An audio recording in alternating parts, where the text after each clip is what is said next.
Hello, everyone. Stakuyi here. And I'm Gabby. And welcome back to the podcast, my hoes. Welcome back, my friends, to a very special episode that we're going to be doing today on the Sacred Band of Thebes.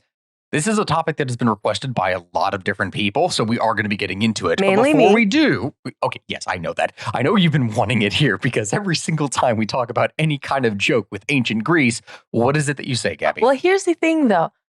I really wanted this episode written, but one of the patrons requested it. And I was like, I make the list. I choose all the episodes that we do. And I was like, haha, finally an excuse. Yeah. So because it's something you'd always want to talk about. Thank you to who requested it. You're amazing. Anyway, my friends, before it is that we begin today's episode, I do want to go ahead and remind you all here that we do have a series of upcoming trips. There are still 3 spots that are left for the early bird spots for the Germany trip. So if you want to join us on that trip, then please do so. It's going to be a ton of fun. We're going to explore lots of Christmas markets, castles, and all kinds of stuff. And with the $200 with the early bird discount, you get $200 off. And I'm so excited to go to Germany and Austria. And it's a perfect excuse. You can go tour certain parts of Germany if you have the PTO and the time. And then we hit up the Christmas markets. You can combine history and Christmas. You knock it all out in one go. I'm so pumped. She's not just in a good mood because of that. She's also in a good mood because all of her stuff came in today well, not all of it, but like a large percentage of her stuff that she's ordered for the LARP that we're going to be going to here in May with the Reckoning. And she has just been trying on all different kinds of medieval outfits and all different kinds of things. And guys, I'm going to tell you this right now. Call me Sir Lancelot because I'm about to engage in a joust, if you know what I mean. His name for the LARP is Staquinius von Tier, and I'm Alara von Tier. And I'm so excited. Alara is way cooler than me. I am 100% in character already, you guys. Well, not right now, but after we finish recording this episode, we're literally going to be going to a secondhand store to buy a whole bunch of really big, gaudy jewelry and see if we can find see if we can find some trunks to store the stuff in. Just some really good things. But without further ado, let us jump into the episode. Make sure to check out The Reckoning and the trip if you're into that. And if not, I'm just glad you're here. Indeed. So, my friends, the Sacred Band of Thebes.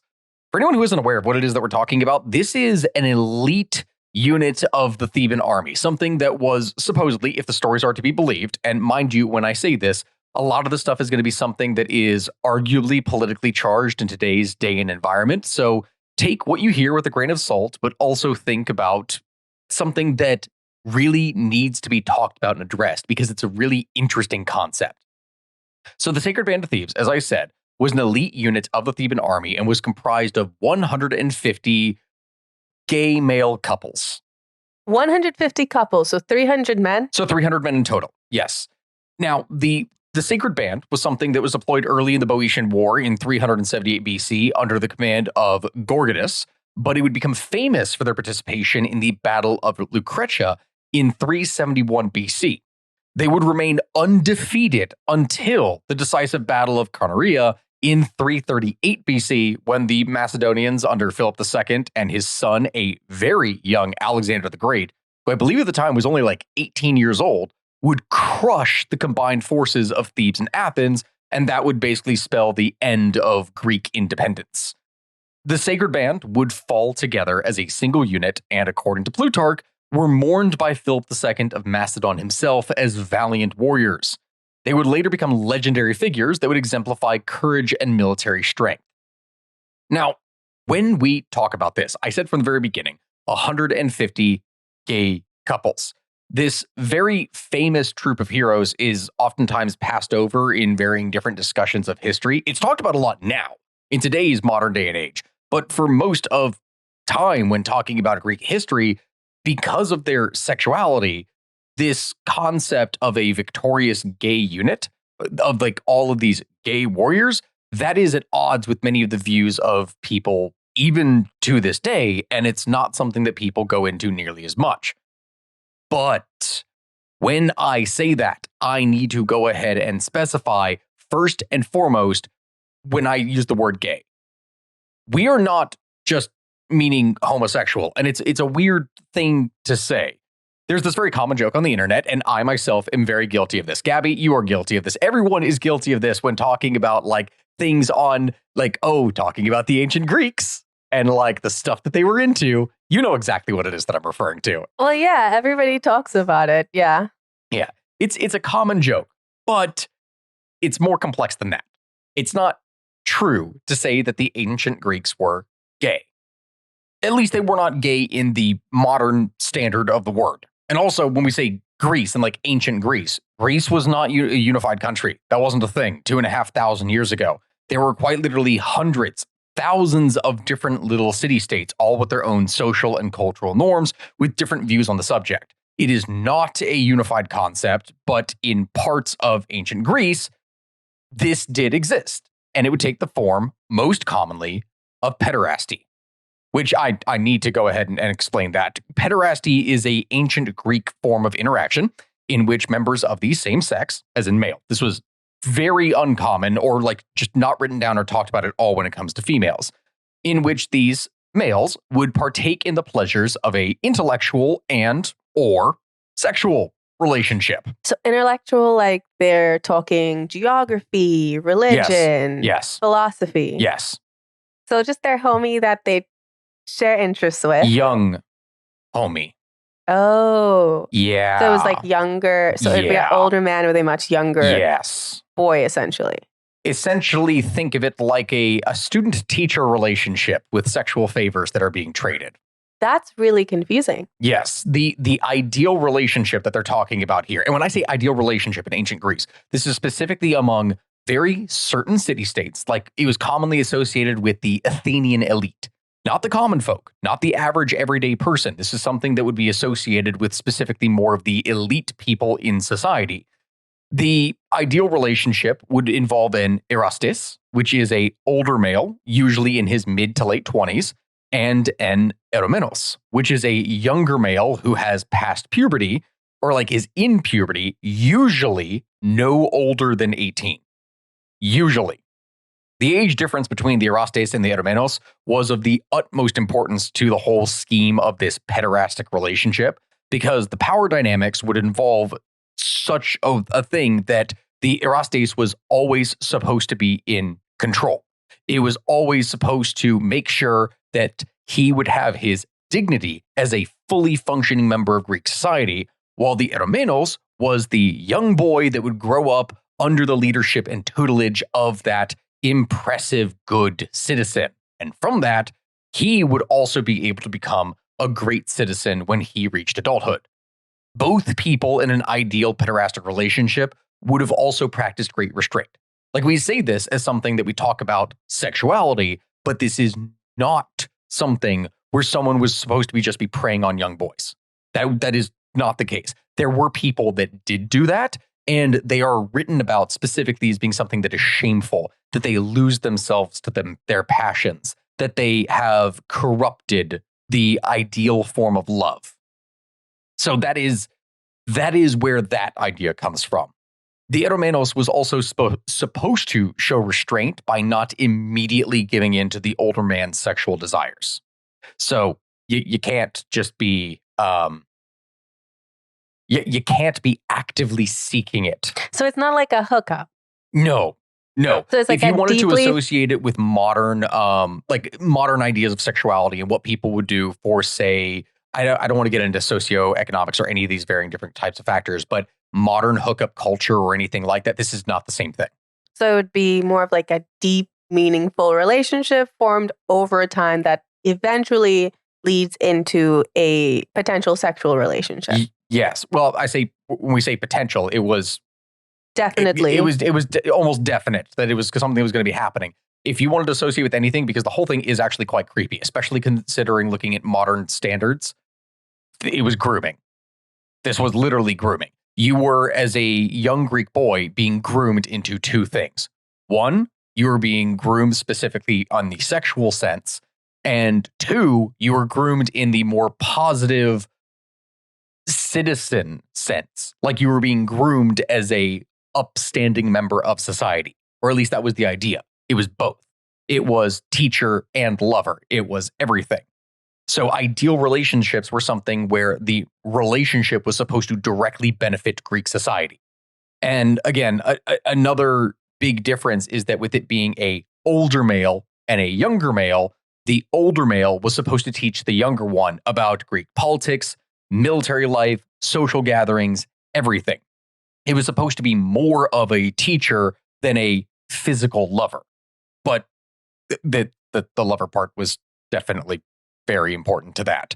The Eromenos would in turn receive his training in exchange for sexual favors that he would provide to his Erastes. Again, another important fact about this is that the Eromenos supposedly did not enjoy the sexual actions that he would perform with his Erastes, adding to the idea that the older male was supposed to be a teacher who was being compensated. Like that's just how it worked. Hey everyone, Sakuya here, and before we get back to the show, I would just like to thank today's sponsor, Rocket Money. For those of you who don't know what Rocket Money is a personal finance app that helps to find and cancel your unwanted subscriptions, to monitor your spending, to help lower your bills, and it does all of this in one place. I am saying this right now, but Rocket Money has been a huge help to my family. It is something that I have personally used for years, and over 5 million users have also been helped and saved an average of $720 a year. With all the different subscription services that I sign up to get free trials to varying different things for news sites and other organizations that I need in order to do research for this show, it is very quickly and easily going to get out of hand for me. And there have been multiple occasions where I have accidentally paid for additional subscriptions for things that I end up not needing, and Rocket Money has thus been able to save me and catch this and stop me from overspending. In addition to all of that, easily one of the most valuable aspects that my family uses and my wife really drills into me what it is that she needs is the ability to budget our finances, and that is something that Rocket Money has helped us immensely with. So I'm saying this right now. Stop wasting money on things that you don't use. Cancel your unwanted subscriptions by going to rocketmoney.com/everything. That is rocketmoney.com/everything. So how then does one factor that into the whole Sacred Band of Thebes, right? Well, it seems to have been the case that there were some groups of elite warriors in Thebes, numbering about 300, prior to the formation of the Sacred Band, who are referenced by a number of different Greek historians, such as Herodotus and Thucydides, I think was his name. Thucydides, that guy. But the more famous group of the Sacred Band was something that was formed after 379 BC, when Pelopidas and other pro-democracy Theban exiles in Athens went and overthrew the Spartan oligarchy that had taken control of the citadel of Thebes back in 382 BC. And once the Spartans were driven from Thebes, Gorgidas would go and organize the Sacred Band. Interesting. You have to think about this during this time period. Remember how the Greeks were constantly fighting one another? Yes. Well, at this time, there was the major Peloponnesian War and all that was going on between Sparta and Athens. Like huge, or wait, was it exactly the Peloponnesian at this time? Sparta and Athens were fighting, basically, which if you look at any point in Greek history, you can probably bet Sparta and Athens are fighting. Well, I remember when I wrote the episode on Spartan women, the women in Spartan culture. Yes. Athens hated Sparta. They thought it was horribly run and that the women should not be acting the way they did. And one of the Athenian philosophers, historian men, he just blamed them constantly. Oh, yeah, absolutely. And they would do that constantly. Meanwhile, the Spartans constantly viewed, even though they were imperial overlords themselves with massive slave populations, they viewed the Athenians as imperialist aggressors who were trying to take over all of Greece, and Sparta was going to be the big force that was going to resist them. So scholars to this day debate as to whether or not the troop of the Sacred Band was actually created in response to one of the more famous Athenian works, Plato's famous passage concerning an army of pairs of lovers in his dialogue of the Symposium. So it's really interesting when you look at this time period, right? Because Plato's work is usually dated to be around 385 BC. And if that is actually true, if that is when that whole thing did happen, it may have been something that was going to influence Gorgidas, because that's only 3 years later? If it's 382 when they're taken over, and then 379 when they get formed, so 6 years later. In Symposium, the character Phaedrus would go and claim that a troop of male lovers could conquer the world, as it would say, and I quote, and this is a big passage that specifically is from this: "Numerous are the witnesses who acknowledge the love to be the eldest of the gods. And not only is he the eldest, he is also the source of the greatest benefit to us. For I know not any greater blessing to a young man who is beginning life than a virtuous lover, or to the lover than a beloved youth.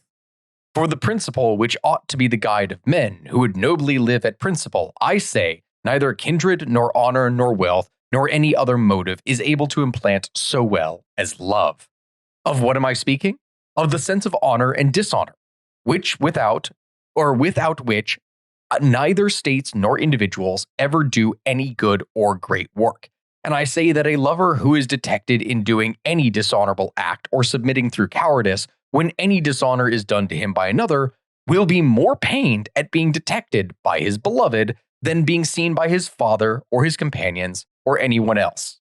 Which, yeah, on that note, I'm going to say something here from just as a little side note, how awful it is to be in a relationship with someone there, and that the feeling of shame of having disappointed them is so much greater than if you had just done so to a friend or anything else like that. I know that pain very well. Gabby, you know that I know that pain very well from things that have happened here in the past.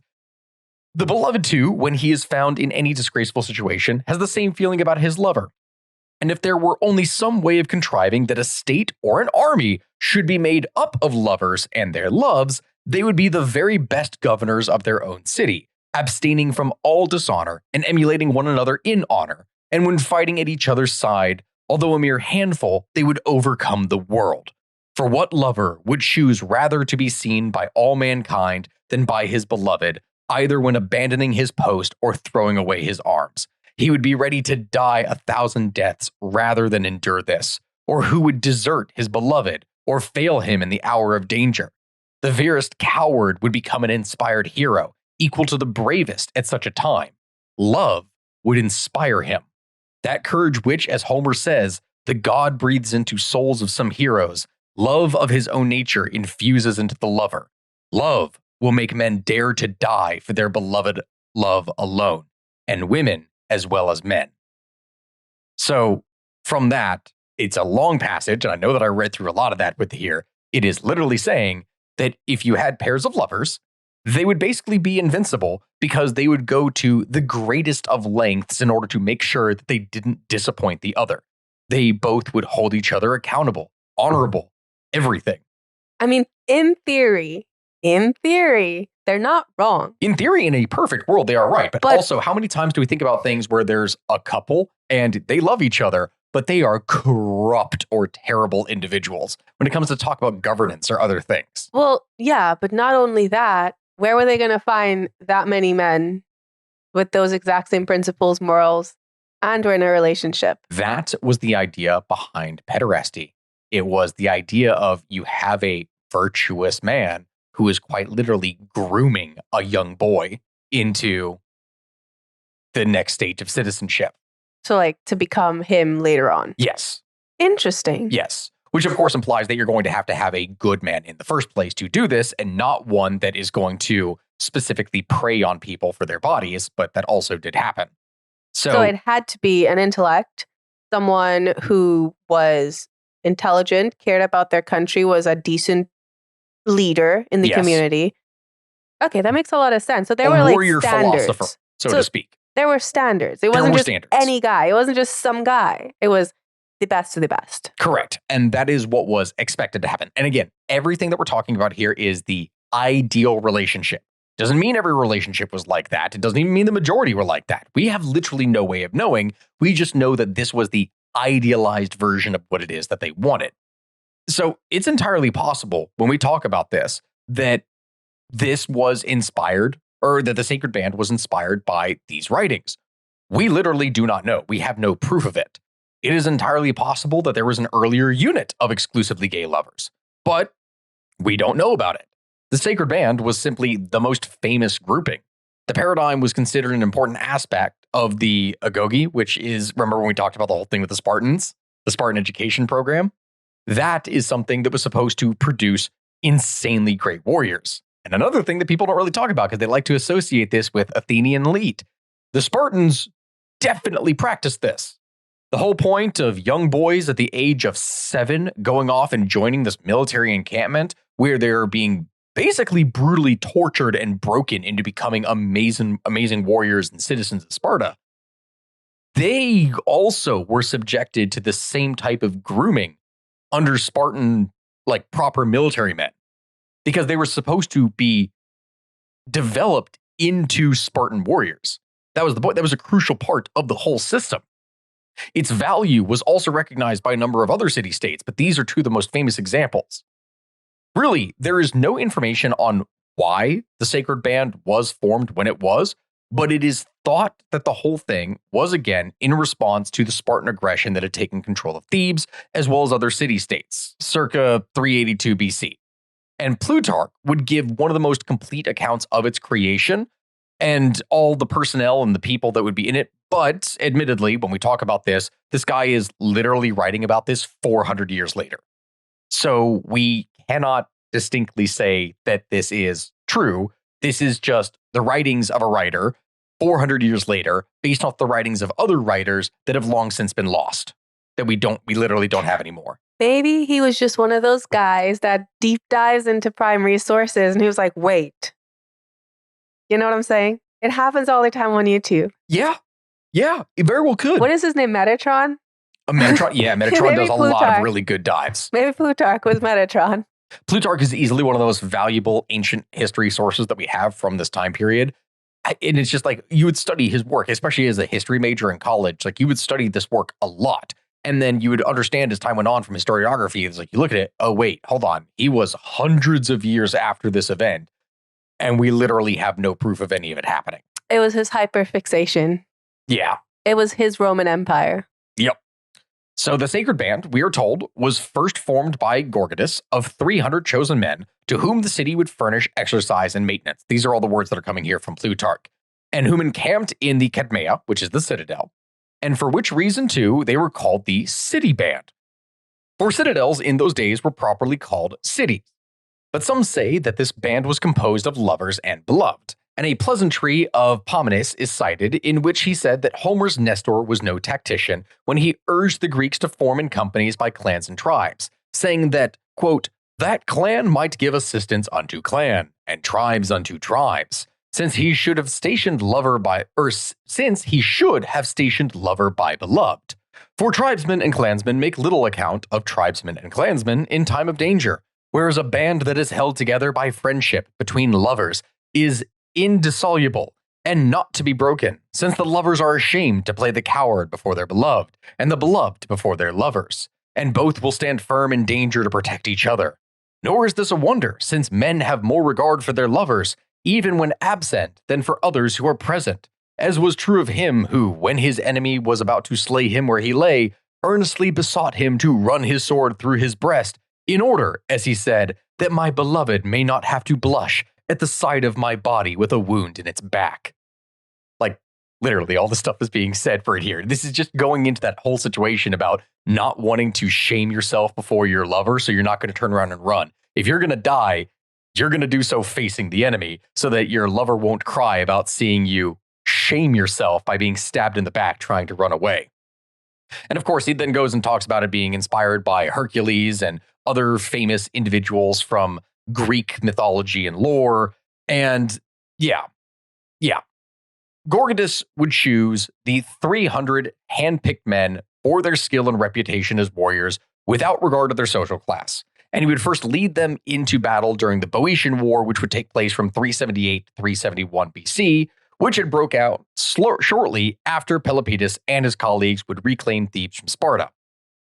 The first engagement that the Sacred Band would properly go into was against the Spartan army under King Agesilaus II in 378 BC under the command of Gorgidas. So here's how this whole thing went down. And I was able to find some fascinating little details on these battles, right?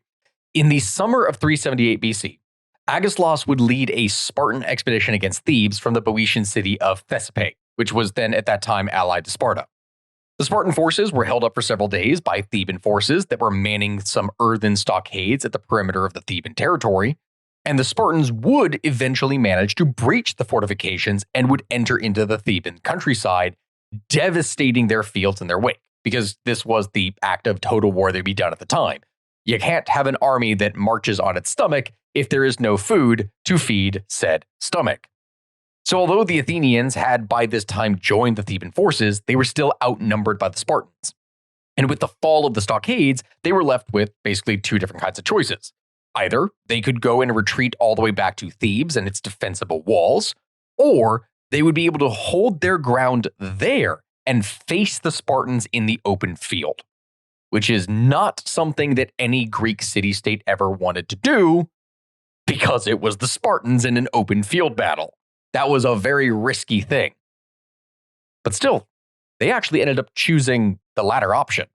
They chose to stand and fight, and they arranged their forces along the crest of a low-sloping hill opposite of the Spartan forces. Gorgidas and the Sacred Band would occupy the right flanks of the Theban forces on the right, while Chabrias and an experienced force of mercenary hoplites would occupy the front ranks of the Athenian forces on the left. The first course of action of what would happen is that Augustus would send out his skirmishers in order to test the Theban and Athenian lines, and these were very quickly dispatched by the Theban and Athenian forces, which presumably the whole reason this happened is because they had more cavalry, which is a very important thing to have in the opening part of the battlefield. But if you remember when we talked about the Spartans before, they never used cavalry. Only the older men who were too, slow? Basically too slow and weak to actually serve in the front line of the infantry. Makes sense. Yeah. So Agesilaus then commanded the entire Spartan army to advance, and he hoped that the sign of this huge army of Spartan forces moving forward was going to be enough to intimidate the enemy in order to leave, to break ranks and flee. But no, the Theban army and their Athenian allies were outnumbered, and as the Spartans advanced, the Athenian general Chabrias ordered his men to stand down, not to retreat, just to relax. They adopted the at-ease position, where they would raise their spear and shield and they would hold that down, or not, they would raise their spear up, basically like leaning it on their shoulder, and they would lower their shield down at knee level so it basically rested on the ground. They're literally not holding their weapons up as the enemy is approaching them. Why? They're just chilling. They're just straight up chilling. It's a massive show of bravado and confidence. And Agesilaus II, seeing this, is like, wait, hold on, whoa. Why the hell are they relaxing? We're literally about to fight here. What are you doing? It's that same kind of feeling of, imagine if you have a person that is threatening you in an alley or something, like they're trying to intimidate you or something, like they maybe have a knife or something like this. And imagine that you just start laughing. Just something that completely throws them off. Do you think people had anxiety back in the day? Oh, absolutely. You kidding me? Because I cannot imagine, because I feel like war is different now. War is a lot more, it's not as head on. You're not meeting on the field of battle. There's just like an entire area you may fight. Call of Duty style. You could sneak if you needed to. But back in the day, you have to just wait on the battlefield for the enemy to come. The way I would have left, I would have been like, anyway, guys, I think I'm going to throw up. Be right back. And just never return. I feel like that would have happened to a lot of men, right?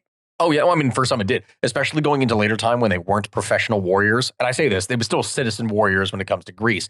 But in later times when you had peasants or that could just be drafted up into war, this is a key reason why in the shield wall formations of later periods in Europe, what they would end up doing, right, is that the most elite troops were on the flanks. And all of the weak troops that were likely to run away were in the middle. So they'd keep them in there? Because they would get sandwiched by the guys on the left and the right to make sure that they didn't turn around and run away, because they couldn't. They'd be literally locked into position. See, that's what I'm thinking, because there's no way. How did they keep all of these men just staring at the enemy walking towards them? No. The Greeks would do something kind of similar, but not exactly. The Greeks would have, there was a tradition in hoplite warfare in which the strongest forces of the army were on the right side, like the right flank. Because the idea is that hoplite walls were almost invincible. Almost, because obviously there would be a winner and a loser that would happen in battle. And so the biggest, strongest guys, like the most elite soldiers, were typically on the right, because as long as the line maintained formation, as long as it held, you were safe. Whichever side had a break in their line first, it would very quickly fall apart after that. So the idea was to mass all of your best troops and punch through one of the sides, because when you did so, this meant that their flank would fall and the entire line would crumble because they had to. There was no way to maintain the line afterwards. So rather than spread your troops equally across the entire thing, you did this to try to end it. No wonder intimidation tactics worked so well back in the day. Yes. You'd be staring at each other walking towards you. You could do any sort of mind game. I love that. Exactly. So Agesilaus sees this, panics, and then just goes, okay, yeah, no, I'm not going to do this. There's a trap. Something is happening. And he orders his men to withdraw. He calls off the assault. And while this definitely was a great victory, as a single unit under Pelopidas, the first recorded individual victory of the Sacred Band was going to occur. And that was going to be a few years later at the Battle of Tegria in 375 BC. So time moves on. The Thebans had learned that the Spartans had left the city of Orchomenus, and Pelopidas goes and hurries to take and fortify the city before the force of Spartans goes and returns. On the way, they end up meeting a Spartan force that is coming back, and according to Plutarch, one of Pelopidas' advanced scouts would run back to him and say, quote, "We have fallen into enemy hands." To which Pelopidas responds, and this is the whole thing. I love this because this is similar to the modern, like the American Marine quote that goes into it of like, "We're surrounded, good, and that means we can shoot in any direction," or like that quote. It's like they won't be able to escape us now because we can attack at any direction. So Pelopidas replies, "Why any more than they into ours? Like they fell into our hands." So what he does is he places the Sacred Band as the vanguard in an extremely dense formation. When we say this, like dense formation, most hoplite lines were supposed to be like 8 men deep, if I recall correctly. Like you have these blocks of men, and like let's say that you have 80 guys. This would mean 10 across and then 8 back. So that way you would have 8 rows deep. In his case, though, he doesn't do 8 rows deep. He does something like 50 rows deep with the Sacred Band. Wow. Which is extensive. And he does this specifically in order to create an armored punch so that they're going to be able to break through with his most elite troops. So he places the Sacred Band as the vanguard and puts them in this formation and then sends his cavalry forward. Both armies end up charging at the same time, but the Sacred Band, using the density and weight of their formation, break through the Spartan line, and the Theban cavalry then inflict further casualties on them, just creating chaos. The Spartans almost immediately lose a number of their commanders at the opening parts of the battle, and they're now in complete disarray. So thinking like, okay, well, hold on, we still have the bigger numbers. Yes, they managed to take us out quite a bit, but there's no way that they're going to stand here and fight, because if they do so, they're going to be wiped out. So the Spartans go and pull themselves back, and they open an aisle in their ranks, something that will allow the Thebans to march out unmolested, right? This is going to allow them to escape the battlefield with honor because, they fought and now they're going to be allowed to leave. Pelopidas goes and orders his men into this avenue, but instead of advancing all the way through it, as they're crossing through the Spartan lines, he then orders his men, as Plutarch would write, to attack them on both sides. Like they're marching through the middle of the formation, and then they just all of a sudden turn and launch an attack on all flanks. Like they just pierce straight through, and like a almost like a firecracker goes off in the middle of the Spartan formation, ripping them apart. Wow. The Spartans have no idea that this is going to happen, and it completely crushes them and they scattered. My question. So Plutarch, we're reading the accounts of Plutarch? Yes. Okay. So the Spartans, whoever fought these battles, like who would be there to write this down for him? Because it's so highly detailed. That's my only question. He is writing it based off of other Greek historians from earlier. Okay. And that's the thing. We don't have their writings. We just know that their names, and they're referenced specifically in his writings about where he's getting it from. But we don't have those because they've been long lost to history. So it may have been the historians interviewing men who fought. Could have, potentially. Could have even claimed to be there. You never really know. All these different ones are, well, different. Depends entirely on the time and place. I just wanted to ask because this was quite a lot of really good detail. Really good detail. And a lot of it, we'll say this, a lot of ancient history is people that are going and taking, okay, here's the thing that happened. Let's create a story around it. So we know the troop numbers, or we know the gist of what happened in the battle. Now we're going to go and create a story surrounding it for dramatic flair. And that was very common throughout history. So as he would write, the Thebans would retire homeward in high spirits, for in all their wars with the Greeks and barbarians, as it would seem, never before had the Spartans in superior numbers been overpowered by a smaller force, nor indeed in a pitched battle where the forces were evenly matched.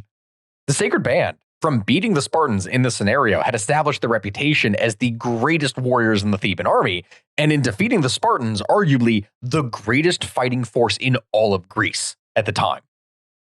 And so, having proven their worth, Pelopidas would go and keep the Sacred Band as a separate tactical unit in all other subsequent battles that would follow. They would no longer be integrated with any other units. They would be an elite unit on their own.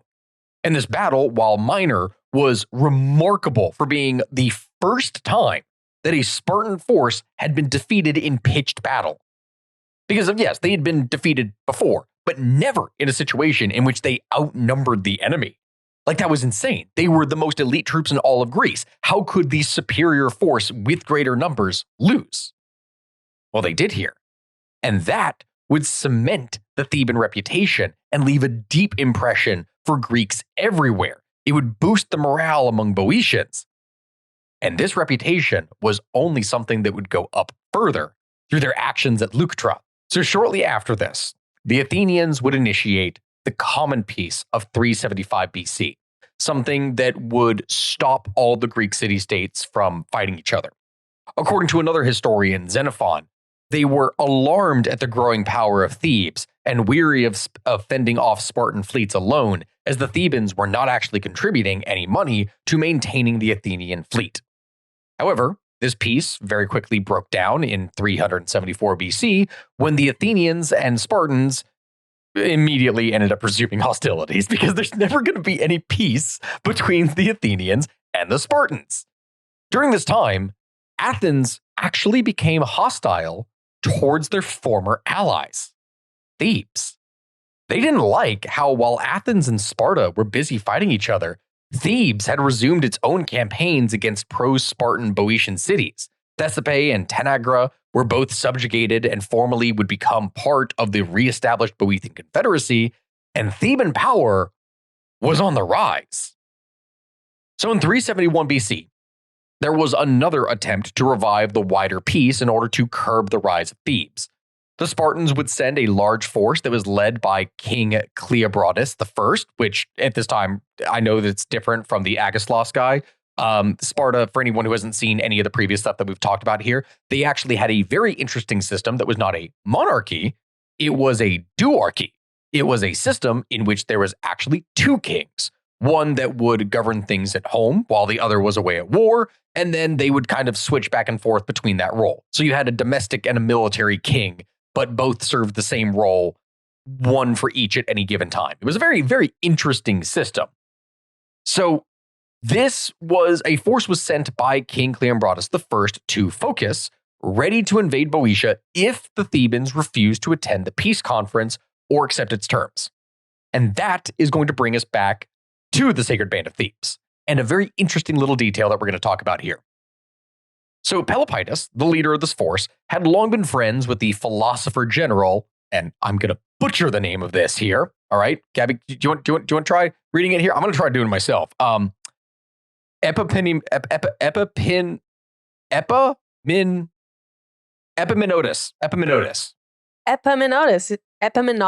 Epaminondas? Oh, there's an N. Epaminondas. Yep, you're right. Okay. Epaminondas. Phonics. Let's talk about it. It's not just a sight word. This would be the worst kind of sight word that you could imagine. So, Epaminondas. So, oh my lord, this guy, he's a pretty interesting individual.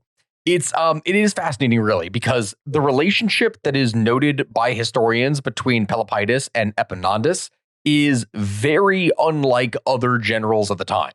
You know how there's this constant thing that we talk about, the politics of the military, and how different generals and leaders and nobles were constantly fighting one another for power, prestige, and influence? Yes. Like, you didn't want another general, like, you wanted him to succeed, sort of, but you didn't really want him to succeed.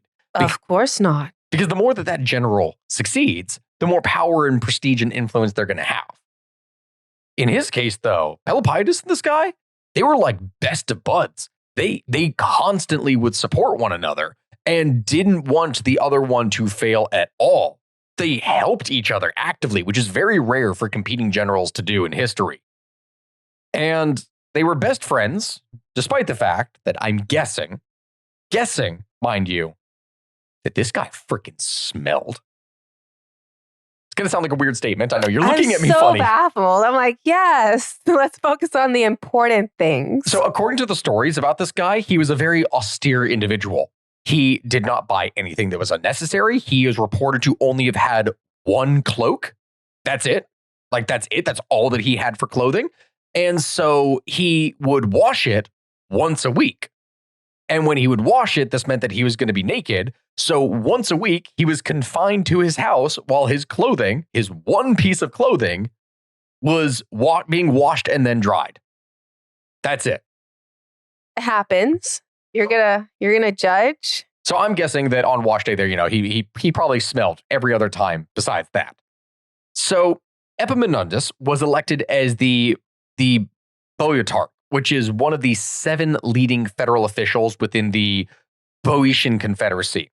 And he would participate in the Spartan peace negotiations of 371 BC, where he would argue with the Spartan king Agesilaus over Thebes' rights to represent all of her allies in Boeotia, basically her own little empire. Epaminondas would storm out of the conference in protest, which in turn would end negotiations. Now, his diplomacy skill may not have been the best, but as it turns out, this guy was an extremely innovative and successful general. He is arguably the greatest one that Thebes had ever had, and arguably one of the greatest one in Greek history. Xenophon would even state at a later time that, quote, in terms of preparation and boldness, the man was second to none. He led his army straight like a trireme, like a boat that was basically about to ram the enemy. He did not care. So his refusal to accept the terms of the peace conference in 371, this would exclude Thebes from the peace treaty, and it would provide Sparta with an excuse to declare war. So shortly after, the army of Cleombrotus was then ordered to invade Boeotia. The Thebans were once again outnumbered, but Epaminondas would expertly array his forces, concentrating on his left wing to counter the expected Spartan tactic of swinging with their right wing to try and flank the opponent. Remember what I said, they would try and put their strongest troops on the right flank. So instead of doing that, like is expected, with him also putting his strongest forces on the right, he did the reverse and put his forces on the left to counter it. The battle would begin with a cavalry charge that was launched by both sides at once, but the Theban cavalry would break the Spartan cavalry's formation because their stuff sucked, and they would then go and break the lines of the infantry in their retreat. So the Spartan cavalry, as they were retreating, ran back through their own lines.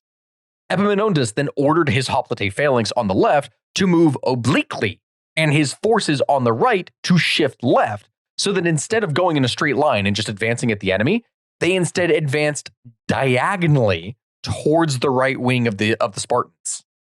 Interesting. Yes, very, very, especially for Greek warfare, this was very unique. They just kept them on their toes. Exactly. Before Cleombrotus I could react, Pelopidas would lead the Sacred Band in a double-time charge into the right wing, and Epaminondas. See, I'm doing this. And this guy, okay, Epaminondas, he would then have his phalanx arrive to press and break the lines that were already in disarray because they had no idea what was happening at this time. As Plutarch would write about it, the phalanx of Epaminondas would bore down upon the right wing alone and neglected the rest of their force. And since Pelopidas engaged them with incredible speed and boldness, their courage and skill were so confounded that there was a flight and slaughter of the Spartans such as had never before been seen. It was a complete and total victory. And the Theban army, when they won, would completely break Spartan power. And afterwards, Epaminondas would march down into the Peloponnesus, like the Peloponnesian region here, liberating cities from Spartan rule.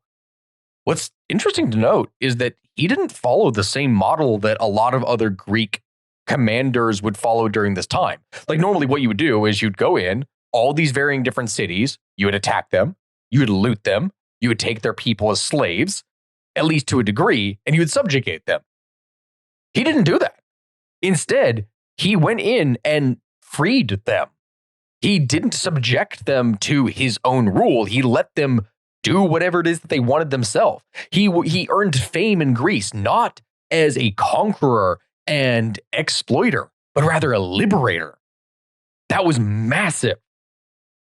Pelopidas would also pursue the same course of action, marching on Thessaly to try to free the region from the tyranny of Alexander of Pharis, but he ends up getting killed in battle in 364 BC. Epaminondas would continue his war with the Spartans, and again, he would lead his army to victory at the Battle of Mantinea in 362, but also he would not survive this battle himself. The Greek city-states were, by this time, after many years of fighting, weakened. I mean, you got to think, the wars that have been going on, the slaughter that has been going on, it has not been just little city-state versus little city-state. We're talking about grand-scale alliances with all these different Greek city-states involved that are just tearing each other apart. And this means that they set themselves up to become easy prey for Philip II of Macedon to the north. I talked about this before when we did the Macedonian episode and like the rise of Alexander the Great, because I had to talk about the whole thing with Philip II. Philip II had spent 3 years as a hostage in Thebes back when he was younger, beginning around 367 BC. He watched as the successes of the Sacred Band like just mounted, and he noted how Epaminondas was very clever in how he used his phalanx. It wasn't just a singular line. As I said, he had very interesting tactical capabilities. So when he came to power, when Philip II would take over the throne of Macedon, that was this simple little backwater kingdom. It was militarily weak, and he used the model of the Sacred Band to strengthen his own forces. He took that concept of the phalanx and he improved upon it. He made it more mobile. He changed out the equipment from the simple hoplon shield and the, why can I remember the name of the spear? The dory spear. That's what it was called. Why can you remember the name of the spear? Oh, because, well, I mean, I couldn't remember the name of the spear at first, but I'm really surprised I couldn't remember the name of the shield because hoplite comes from hoplon, like the shield. Like that's where that comes from. That's why they were called that. You know so much. Wow. If I didn't, this would be a bad job for me to have. It really would. So, yes, he replaced the equipment. He made it significantly more mobile. He gave them the sarissa, a pike that was up to like 18 feet long, significantly longer than the 8-foot long spear that normally was being wielded by these soldiers. And he re-equipped them with different arms and armor and whatnot.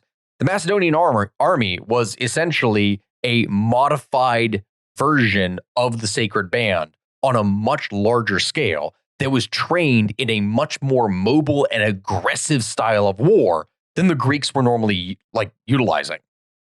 So after Philip II would then take most of Greece, whether that be through diplomacy or military action, eventually Athens would ally with Thebes again to try and halt his progress.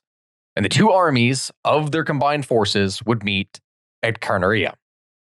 The Athenian-Theban coalition was vastly outnumbered, as they only had around 10,000 infantry and 600 cavalry, in comparison to the Macedonian 30,000 infantry and 3,000 cavalry.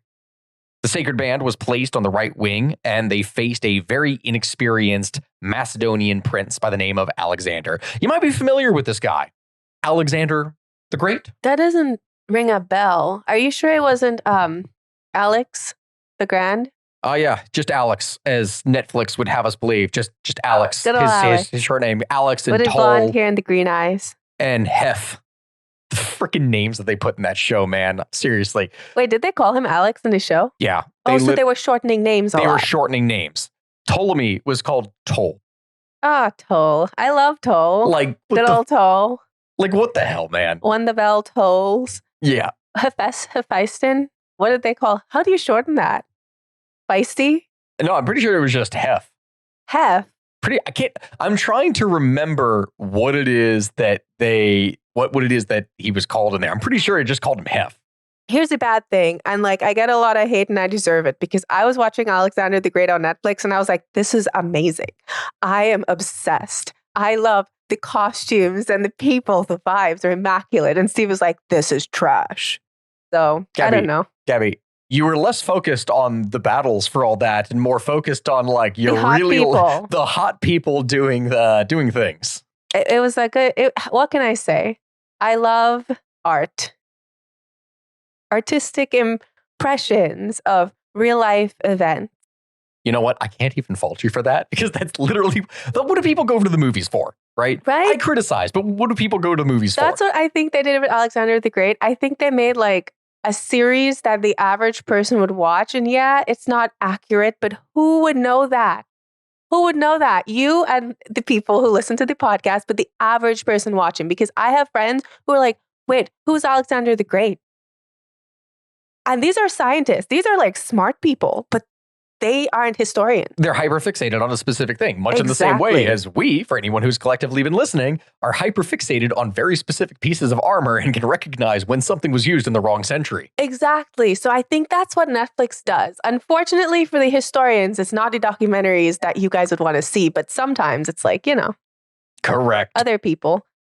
So this whole thing is going on with Alexander the Great, right? He is a young 18-year-old commander, just Alex, really. He is Alexander the not so great yet. Alexander the okay. He's the okay. He's fine. He's fine, guys, right? There's no big deal. Nothing is happening.